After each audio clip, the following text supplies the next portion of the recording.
Hello student, कैसे आप लोग? उम्मीद करता हूँ आप सभी अच्छे से होंगे। तो चलिए वीडियो को स्टार्ट करते हैं। आज का हमारा क्लास होने वाला है क्लास 11th का केमिस्ट्री चैप्टर 1 का पार्ट 6। तो चलिए शुरू करते हैं। आज का हमारा टॉपिक है विलयन, मोलरता तथा मोलरता। तो चलिए समझते हैं इसे कि विलयन क्या होता है। तो सबसे पहले हम समझेंगे कि विलयन क्या होता है।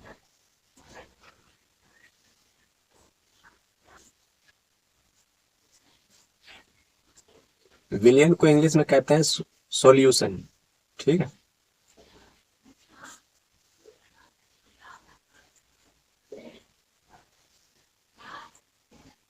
विलयन को इंग्लिश में कहते हैं सॉल्यूशन। तो चलिए इसका परिभाषा लिखते हैं। तो इसका परिभाषा होता है दो या दो से अधिक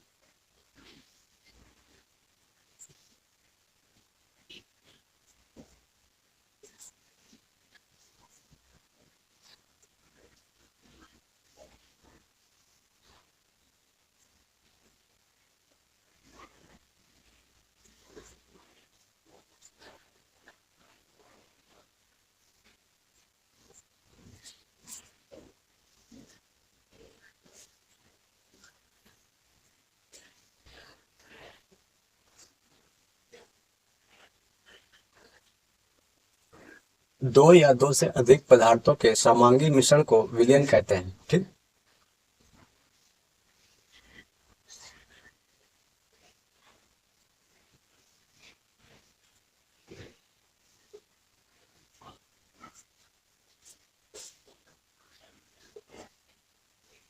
विलयन किसे कहते हैं? दो या दो से अधिक पदार्थों के समांगी मिश्रण को विलयन कहते हैं। ठीक।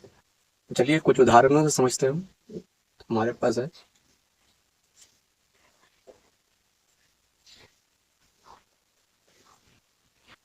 जैसे जल प्लस नमक,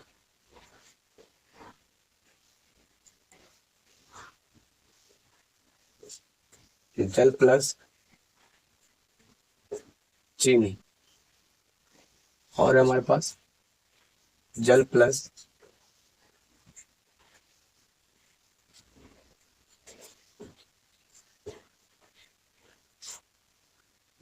अल्कोहल। दो या दो से अधिक पदार्थों के समांगी मिश्रण को विलयन कहते हैं। तो क्या जल है, जल और प्लस नमक दोनों मिलकर क्या बनाते हैं? विलयन बनाते हैं। ठीक है। जल प्लस चीनी दोनों मिलकर क्या बनाते हैं? शरबत बना देते हैं। जैसे आपको पता होगा कि नमक का घोल बनता है, जल प्लस चीनी को मिला करके हम शरबत बनाते हैं। और जल प्लस अल्कोहल, ये तो आपको जो ड्रिंक करते हैं उनको पता होगा, पर ये भी होता है, जल को अल्कोहल में भी मिलाया जाता है। ठीक है। तो ये जो विलयन जो होता है, विलयन कंपोनेंट से बना होता है। इंग्लिश हिंदी में इसे कहते हैं घटक। ठीक। तो चलिए समझते हैं घटक क्या होता है। घटक को इंग्लिश में कहते हैं कंपोनेंट्स।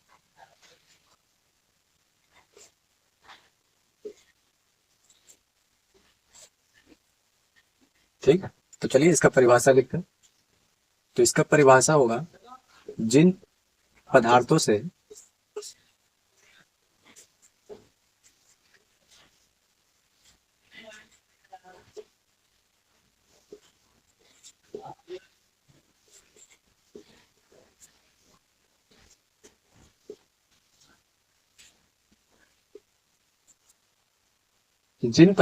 विलयन बनता है, घटक कहलाता है।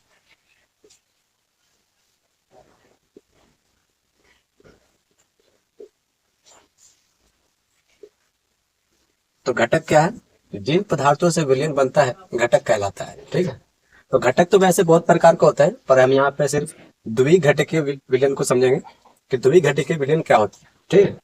तो चलिए अब आगे समझते हैं। तो द्विघटकीय विलयन क्या है?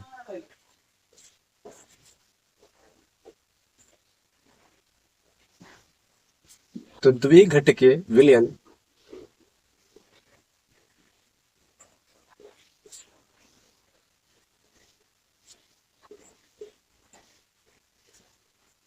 द्विघटकीय विलयन में निम्न दो घटक होते हैं।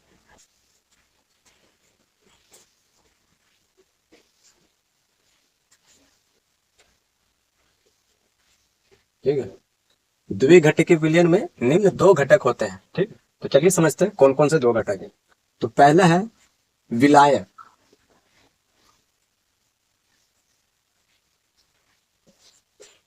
विलायक को इंग्लिश में कहते हैं सोलवेंट। ठीक, विलायक को इंग्लिश में सॉल्वेंट कहते हैं। तो चलिए इसका परिभाषा लिखते हैं। तो इसका परिभाषा होगा वे घटक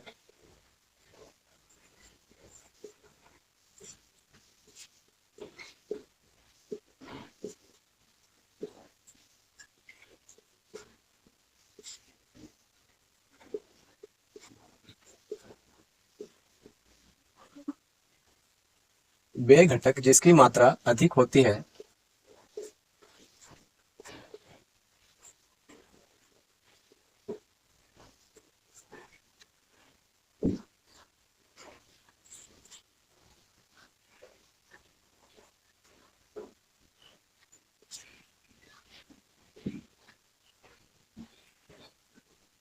वे घटक जिसकी मात्रा अधिक होती है विलायक कहलाता है। ठीक है, इसे ए से दर्शाते हैं।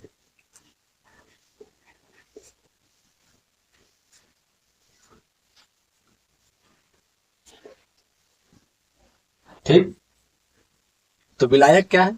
वे घटक जिसकी मात्रा अधिक होती है विलायक कहलाता है। इसे ए से दर्शाते हैं। ठीक, तो चलिए अब समझते हैं दूसरा। तो दूसरा हमारे पास दूसरा है विलेय। विलेय को इंग्लिश में कहते हैं सोल्यूट। ठीक है,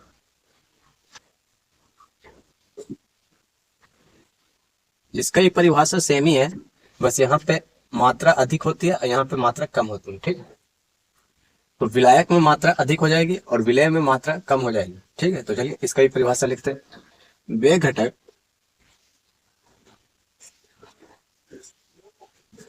जिसकी मात्रा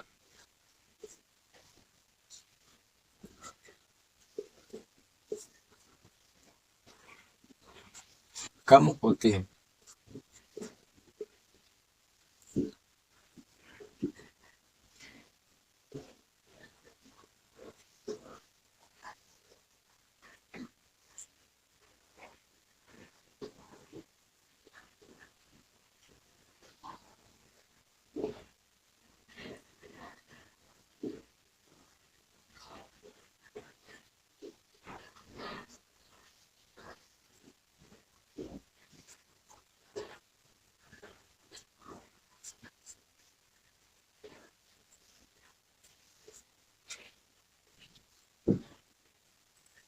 तो विलेय का परिभाषा है वे घटक जिसकी मात्रा कम होती है विलेय कहलाता है। इसे बी से दर्शाते हैं। ठीक, तो अभी हमने पढ़ा विलयन और विलायक। ठीक है, तो विलायक विलायक वो होती है जिसकी मात्रा अधिक होती है। जैसे कि जल, जल की मात्रा क्या है? जल अधिक है, तो इसमें से जल क्या हो जाएगा? विलायक हो जाएगा।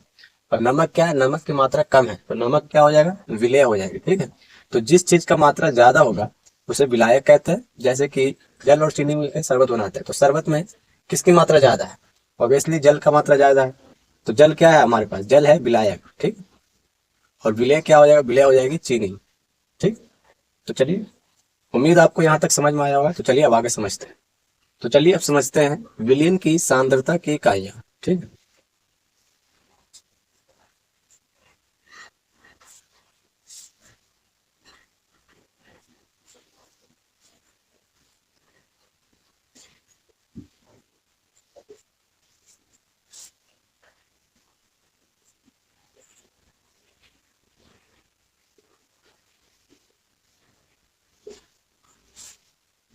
विलयन की सांद्रता की इकाई। ठीक है, तो विलयन की जो सांद्रता की इकाई होता है वो बहुत सारे हैं, तो इसके कम से कम 4-5 है। ठीक है, तो हम यहाँ पे सिर्फ दो ही समझेंगे। विलयन सांद्रता की दो ही इकाइयों के बारे में हम जानेंगे। ठीक है, तो पहला हमारे पास मोलरता। ठीक है,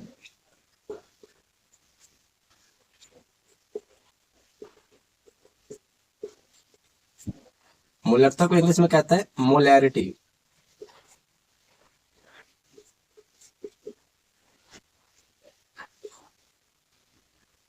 ठीक है, और दूसरा हमारे पास मोललता। ठीक है,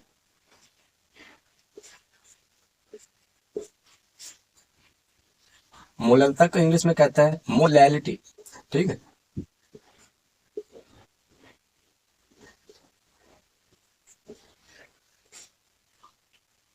तो विलियन सांद्रता की ये दो इकाइयां हैं, मोलरता एवं मोललता। तो चलिए इन दोनों को समझते हैं। तो सबसे पहले हम समझते हैं मोलरता के बारे में।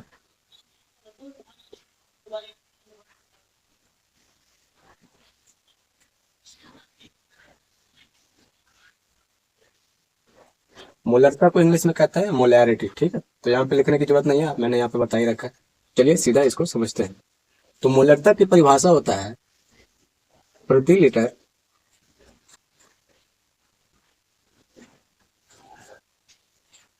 विलियन में उपस्थित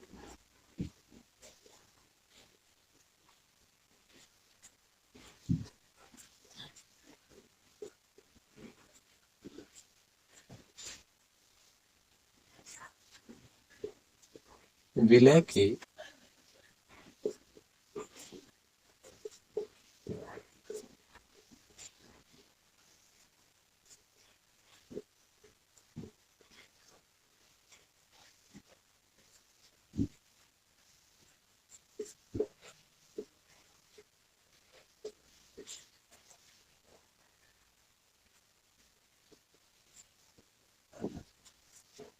मोलरता का परिभाषा क्या है? प्रति लीटर विलियन में उपस्थित विलय की मोलों की संख्या को मोलरता कहते हैं, ठीक।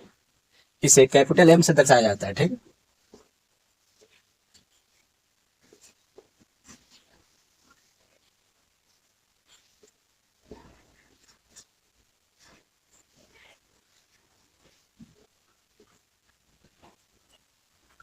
ठीक। मोलरता प्रति लीटर विलियन में उपस्थित विलय की मोलों की संख्या को मोलरता कहते हैं, इसे कैपिटल एम से दर्शाते हैं, ठीक। तो चलिए अब आगे समझते हैं। अर्थात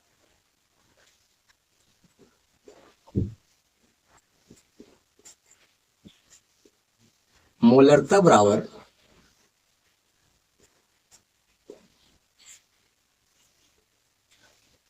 विलय की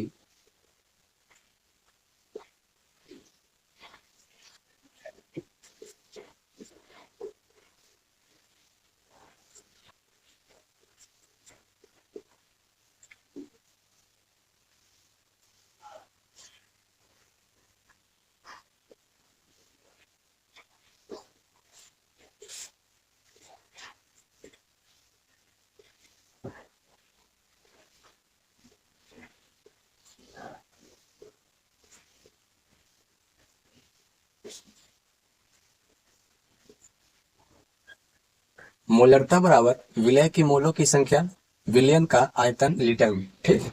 तो चलिए इसको आगे समझते हैं। तो मोलरता को कैपिटल एम से डिनोट किया जाता है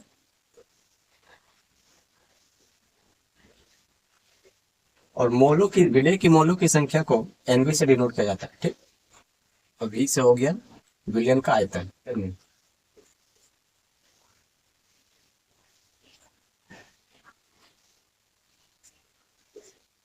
मोलरता बराबर विलियन की मोलों की संख्या विलियन का आयतन लीटर में, ठीक है। तो मोलरता का हो गया एम, अब विलय की मोलों की संख्या का हो गया एनवी और विलियन का आयतन का हो गया वी, ठीक है, लीटर में, ठीक।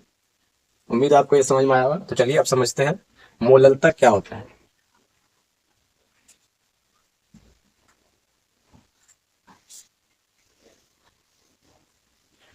तो मोलरता का इंग्लिश होता है मोलैलिटी।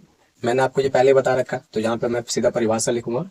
तो चलिए शुरू करें। मोलरता का परिभाषा होगा प्रति किलोग्राम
तो मोललता का परिभाषा है प्रति किलोग्राम विलयन में उपस्थित विलय की मोलों की संख्या को मोललता कहते हैं।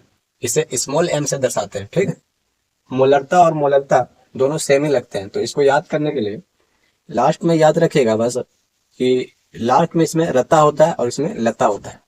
तो चलिए अब आगे समझते हैं। अर्थात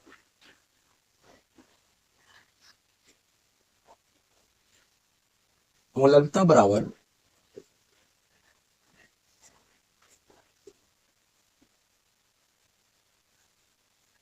विलय की मोलों की संख्या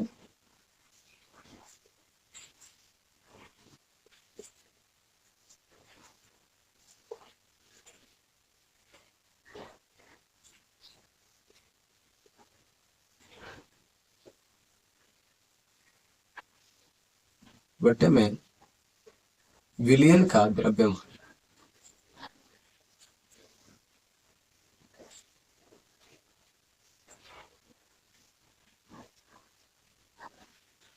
केजी में।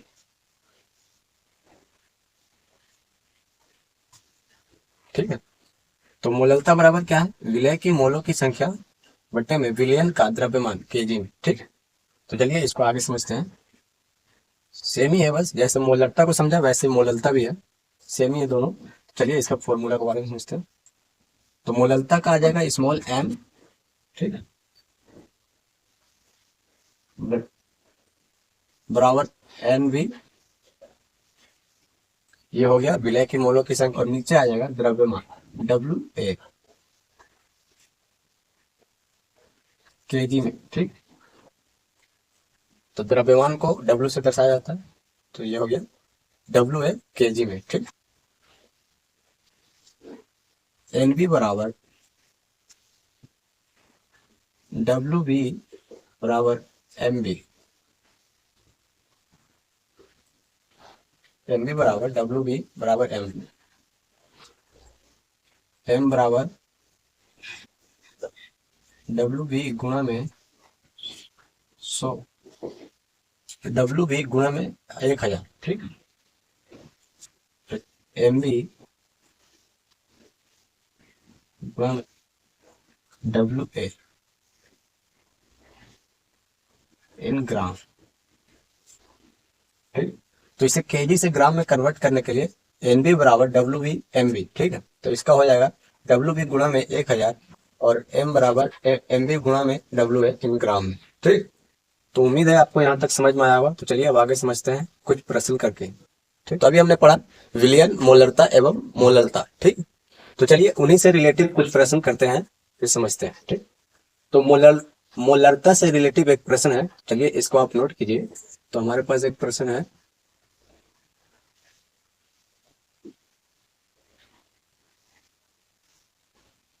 500 ml विलयन में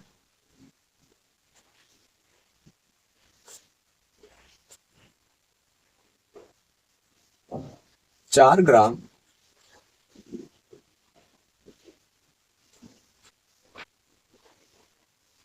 NaOH घुला है।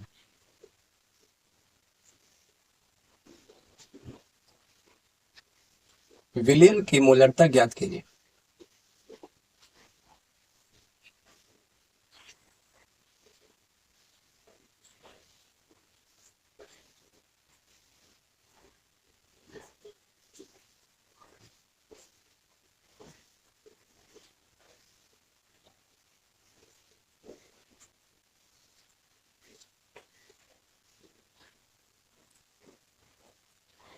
तो मोलरता से रिलेटेड एक प्रश्न है हमारे पास, जिसमें 500 ml विलयन में 4 ग्राम NaOH घुला है, विलयन की मोलरता ज्ञात कीजिए। तो चलिए इसे सॉल्व करते हैं। तो सबसे पहले हम देखेंगे कि हमें क्या क्या दिया हुआ है। तो सबसे पहले यहाँ पे लिखेंगे हम दिया गया है।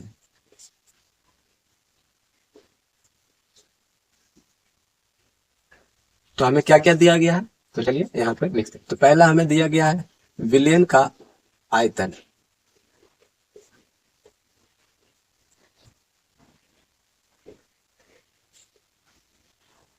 तो दिया गया क्या है हमारे पास, विलयन का आयतन। ठीक है, तो विलयन का आयतन कितना है, विलयन का आयतन है 500 ml, ठीक। विलियन का आयतन कितना दिया हुआ है? 500 ml। और क्या क्या दिया है हमारे पास? और दिया हुआ है विलेय। विलेय को वी भी लिखते हैं। चलिए, विलेय क्या है हमारे पास? NaOH। और क्या है? और है हमारे पास विलेय का द्रव्यमान।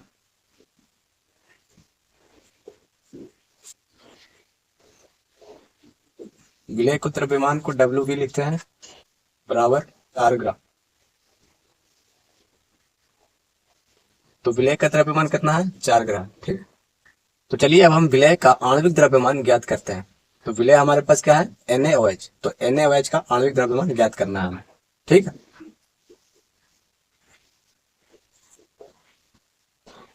विलेय का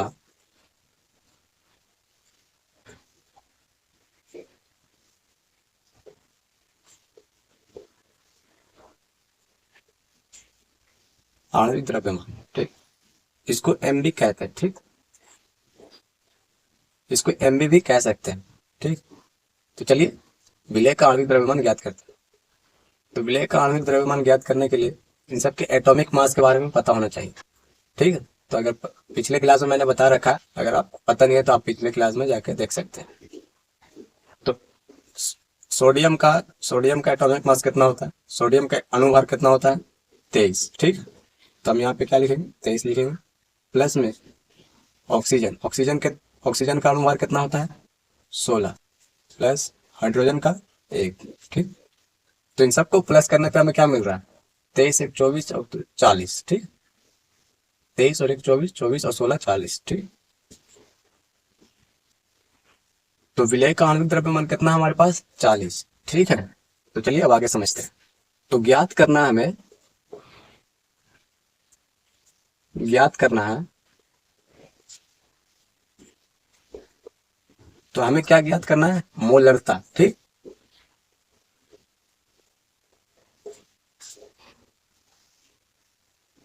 मोलरता को स्मॉल कैपिटल M से दर्शाते हैं।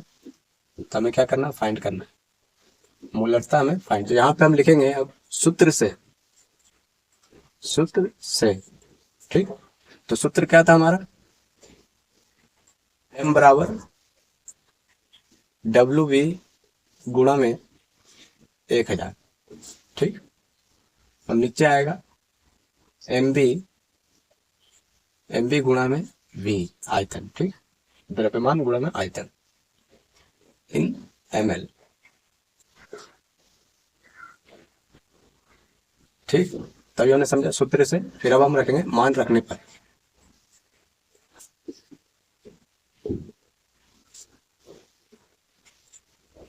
तो चलिए मान रख के समझते हैं। तो M बराबर 4 गुणा में 1000 बटे 40 गुणा में 500। तो चलिए इसको सॉल्व करते हैं। तो 0 से 0 कट गया, सारे 0 काट दो, 4 से 4 कट गया, तो हमारे पास कितना आ गया? 1/5, ठीक। तो 1/5 को 0.2 मोल पर लीटर, ठीक है। तो हमारा आंसर क्या आ गया? 0.2 मोल पर लीटर, ठीक। तो उम्मीद है आपको ये समझ में आया होगा। तो चलिए एक और प्रश्न करते हैं। तो दूसरा प्रश्न है हमारा मोलरता से रिलेटेड, ठीक है। इसमें हम इसमें हमने मोलरता ज्ञात किया, इसमें हम मोलरता ज्ञात करेंगे, ठीक। तो दूसरा हमारे पास 200 ग्राम जल में 6 ग्राम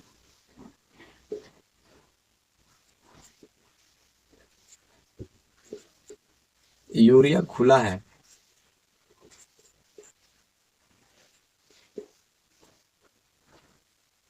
200 ग्राम जल में 6 ग्राम यूरिया घुला हुआ है। तो विलियम की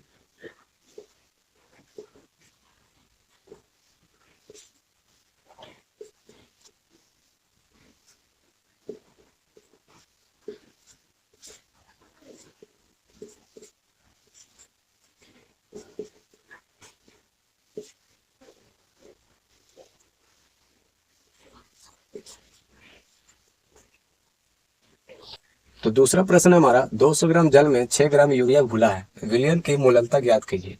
ठीक, तो चलिए इसको सॉल्व करते हैं। तो सबसे पहले हम लिखेंगे दिया है, दिया गया क्या है हमारे पास, दिया गया है। तो क्या क्या दिया गया हमारे पास, 200 ग्राम जल 6 ग्राम यूरिया। तो सबसे पहले हम लिखेंगे विलायक और विलेय। ठीक है, विलायक को ए से डिनोट किया जाता है। तो विलायक, तो ए क्या हमारे पास, जल, विलायक क्या है, जल, और विलेय क्या है हमारे पास, विलेय को वी से दर्शाते हैं। वी क्या है हमारे पास, यूरिया। तो यूरिया को हम ऐसे भी लिख सकते हैं N2H4CO। ठीक है, यूरिया को हम ऐसे भी लिख सकते हैं N2H4CO। ठीक, तो चलिए अब आगे समझते हैं। तो सबसे पहले हमें यूरिया का आणविक द्रव्यमान ज्ञात करना होगा। ठीक, तो सबसे पहले हम आणविक द्रव्यमान निकालेंगे।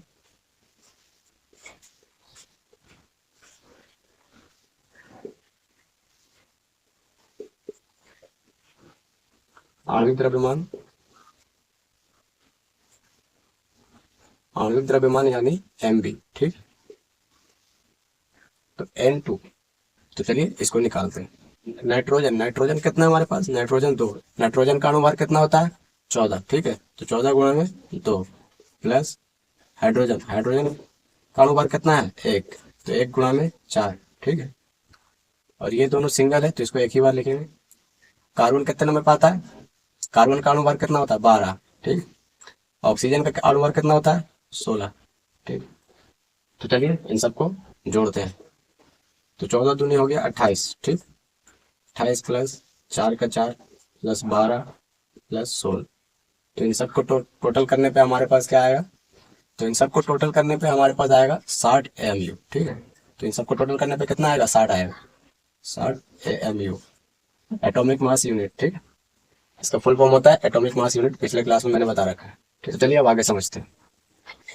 तो WB बराबर 6 ग्राम, WB बराबर 6 ग्राम और WA बराबर 200 M।